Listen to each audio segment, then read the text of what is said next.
Welcome to the Inspire channel. I'm John Nolan and this is an emergency broadcast. The video clip I'm about to show you is, in my view, the most important video in the world today. It's by Dr. Meryl Nass, who talks about the establishment of a de facto world government that we are a mere weeks away from. Now, we've reported on this many times. It is now here. It is now imminent. We're undergoing a soft coup.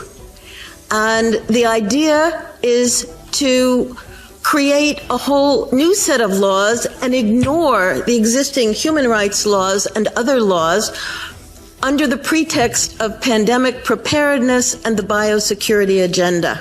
The WHO is developing through all its nations, but with the WHO Directorate in the United States in charge, a pandemic treaty and amendments to the existing international health regulations that will remove the human rights protections currently embedded in the IHRs, will enforce surveillance, censorship, get rid of freedom of speech, require governments to censor and only push a single narrative.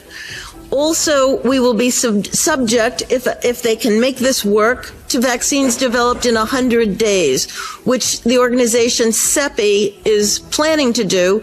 And one of the people who founded CEPI was Jeremy Farrar, who is now the chief scientist at the WHO to bring this forward. Other things that amendments do is to bind the states so they're no longer recommendations but enforceable edicts, provide a liability shield, get rid of intellectual property rights, move supplies from one country to another, enforce digital passports, and the Director General of WHO can demand that a pandemic or a potential pandemic exists. He can just declare it with no standards, and then countries around the world will have to obey. Also, the WHO will tell you what drugs you can and can't use in your nation once a pandemic is declared.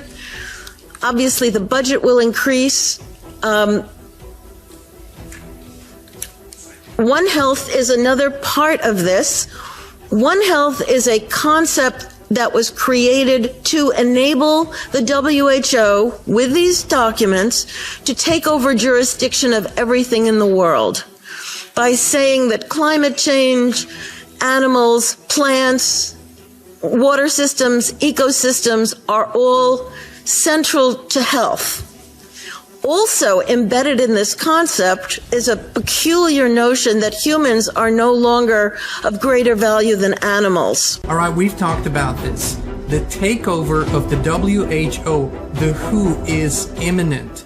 If this comes to pass in May of this year, then they will have the authority to dictate to all 194 member nations pretty much whatever they want.